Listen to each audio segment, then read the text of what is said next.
Assalamualaikum warahmatullahi wabarakatuh. Yang terhormat Ibu Irmatul Hasanah MSI selaku dosen pengampu mata kuliah Statistik Inferensia. Izin memperkenalkan diri, nama saya Ina Aisyah Mutmainah dengan NIM 2214117 semester 4 jurusan Ekonomi Syariah kelas A. Di sini saya akan mempresentasikan artikel saya yang berjudul Pengaruh antara jumlah aset dan jumlah omset terhadap jumlah tenaga kerja UMKM di Provinsi Jambi tahun 2023. Pendahuluan, UMKM memainkan peran penting dalam perekonomian Indonesia, termasuk di Provinsi Jambi. UMKM tidak hanya berkontribusi terhadap PDB, tetapi juga menciptakan lapangan pekerjaan bagi masyarakat lokal. Mengingat pentingnya peran UMKM, analisis mengenai faktor-faktor yang mempengaruhi jumlah tenaga kerja menjadi sangat relevan. Dua faktor yang seringkali dianggap signifikan dalam konteks ini adalah aset dan omset UMKM. Aset UMKM mencerminkan kekayaan yang dimiliki oleh perusahaan. Semakin besar aset yang dimiliki, semakin besar pula kemampuan UMKM untuk melakukan investasi, baik dalam bentuk fasilitas produksi, teknologi, maupun sumber daya manusia. Di sisi lain, omset mencerminkan pendapatan yang dihasilkan dari penjualan barang atau jasa. Omset yang tinggi dapat meningkatkan kemampuan UMKM untuk membayar gaji karyawan dan menambah jumlah tenaga kerja yang diperlukan untuk mendukung pertumbuhan usaha. Oleh karena itu, di sini saya mengambil judul pengaruh antara jumlah aset dan jumlah omset terhadap jumlah tenaga kerja pada UMKM di Provinsi Jambi tahun 2003 untuk dapat mengetahui pengaruh aset dan omset terhadap penyerapan atau jumlah tenaga kerja. Selanjutnya yaitu penelitian terdahulu. Pada penelitian sebelumnya yang dilakukan oleh Salsabila tahun 2022 yang berjudul Pengaruh Jumlah Unit UMKM dan Jumlah Tenaga Kerja UMKM Terhadap Pertumbuhan Ekonomi di Indonesia, menunjukkan bahwa jumlah unit UMKM tidak memiliki pengaruh signifikan terhadap pertumbuhan ekonomi secara parsial. Sementara jumlah tenaga kerja UMKM memiliki pengaruh negatif dan signifikan terhadap pertumbuhan ekonomi secara parsial. Selanjutnya yaitu hasil penelitian oleh Hasanah dan kawan-kawan tahun 2022 yang berjudul Analisis Aset dan Omset Terhadap Penyerapan Tenaga Kerja pada Usaha Mikroindustri Pengolahan Kecamatan Magelang Utara. Menyimpulkan bahwa aset dan omset yang secara tradisional dianggap sebagai indikator penting dari kesehatan dan pertumbuhan bisnis tidak memiliki dampak langsung yang signifikan terhadap penyerapan tenaga kerja di sektor pengolahan mikro di Magelang Utara. Selanjutnya yaitu hasil penelitian oleh Hafriza, Husna, dan Putri tahun 2024 yang berjudul Pengaruh Jumlah Tenaga Kerja dan Total Aset Terhadap Pendapatan Penjualan UMKM Retail di Kota Tanjung Pinang, menunjukkan bahwa kedua variabel tersebut mempunyai pengaruh yang signifikan dan positif terhadap pendapatan penjualan UMKM retail di kota tersebut. Selanjutnya yaitu tinjauan pustaka. Definisi UMKM atau yang kepanjangannya adalah usaha mikro, kecil, dan menengah adalah unit usaha produktif yang berdiri sendiri, dilakukan oleh perorangan atau badan usaha di semua sektor ekonomi dengan pembedaan berdasarkan nilai aset, omset tahunan, atau jumlah pekerja tetap. Selanjutnya yaitu definisi aset, omset, dan tenaga kerja. Definisi aset yaitu aset perusahaan yang mencerminkan ukuran perusahaan dan terdiri dari keseluruhan dana dalam berbagai bentuk yang dimiliki perusahaan. Lalu definisi omset. Omset penjualan adalah total pendapatan dari penjualan barang atau jasa dalam periode tertentu, dihitung berdasarkan jumlah uang yang diperoleh. Selanjutnya yaitu definisi tenaga kerja. Tenaga kerja adalah penduduk dalam usia kerja yang siap melakukan pekerjaan, termasuk yang sudah bekerja, mencari pekerjaan, bersekolah, atau mengurus rumah tangga. Selanjutnya yaitu metodologi penelitian.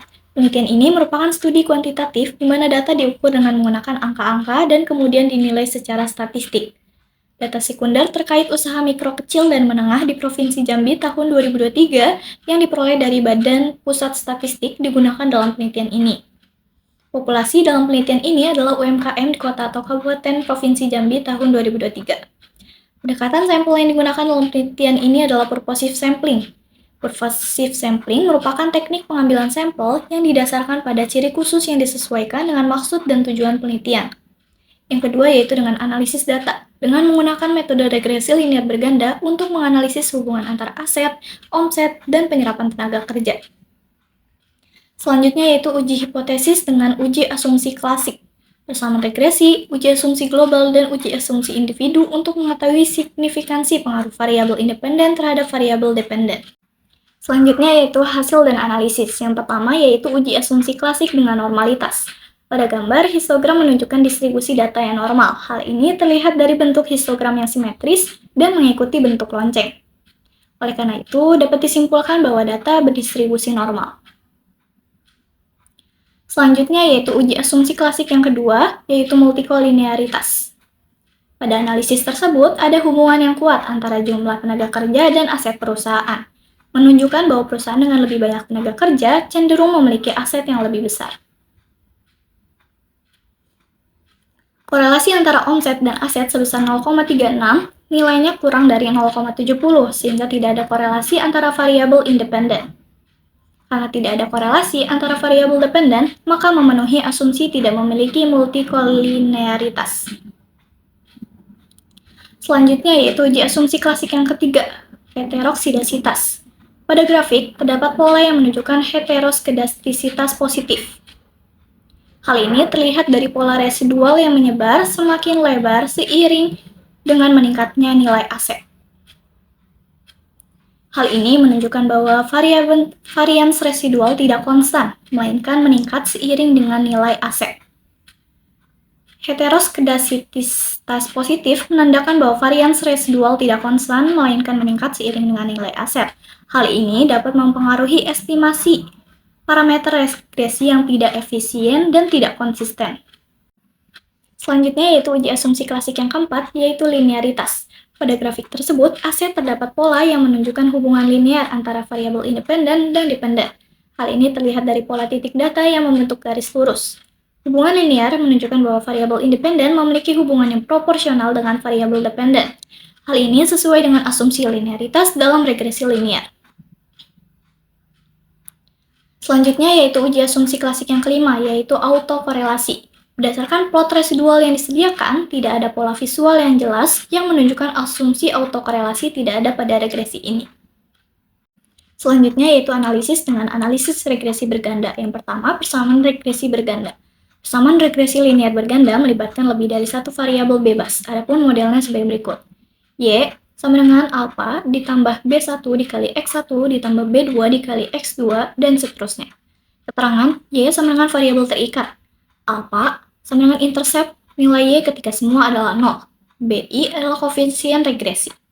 Maka diketahui Y sama dengan minus 1233,18 ditambah 0,12 X1 ditambah minus 0,007 X2 dan seterusnya. Pada persamaan regresi berganda tersebut diketahui nilai intercept sebesar minus 1233,18 menunjukkan persamaan regresi tersebut memotong sumbu Y di minus 1233,18 ketika X1 dan X2 sama dengan 0.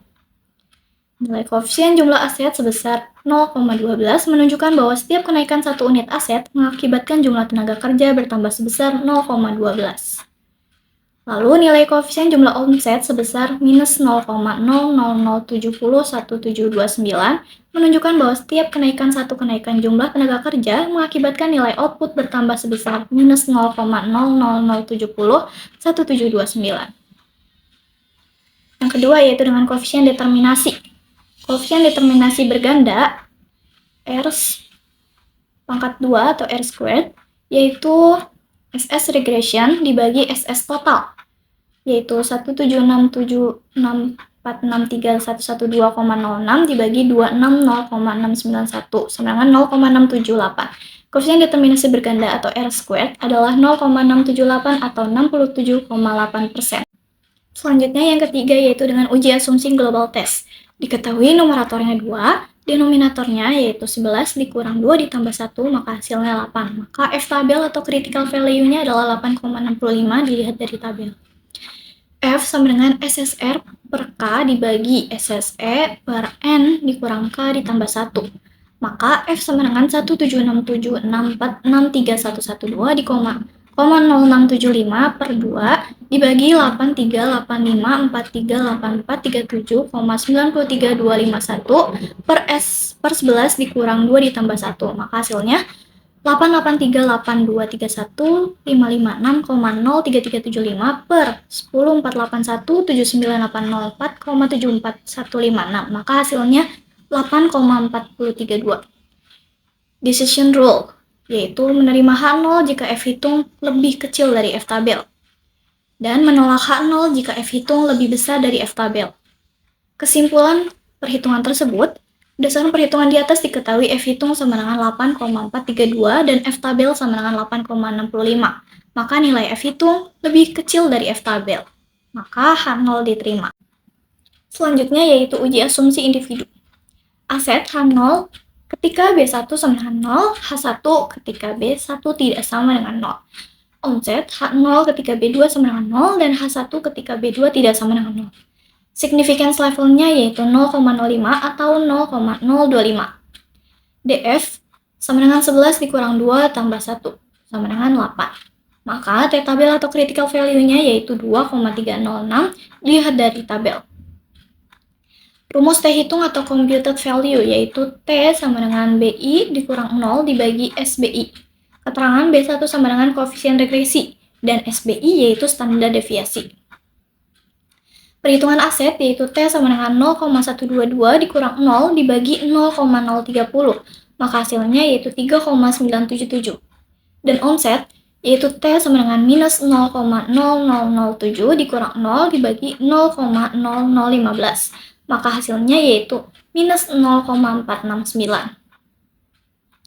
Decision rule, menerima H0 jika T hitung lebih besar dari minus 2,306 T tabel atau T hitung lebih kecil dari 2,306 dan menolak H0 jika T hitung lebih kecil minus 2,306 T tabel atau T hitung lebih besar dari 2,306. Berdasarkan perhitungan di atas, diketahui T hitung aset yaitu 3,977 dan T hitung omset yaitu minus 0,469 dan T tabel yaitu 2,306. T hitung dari variabel aset melebihi dari nilai T tabel 2,306 sehingga variabel aset menolak H0 dan menerima H1, artinya koefisien regresi dari variabel tersebut adalah 0.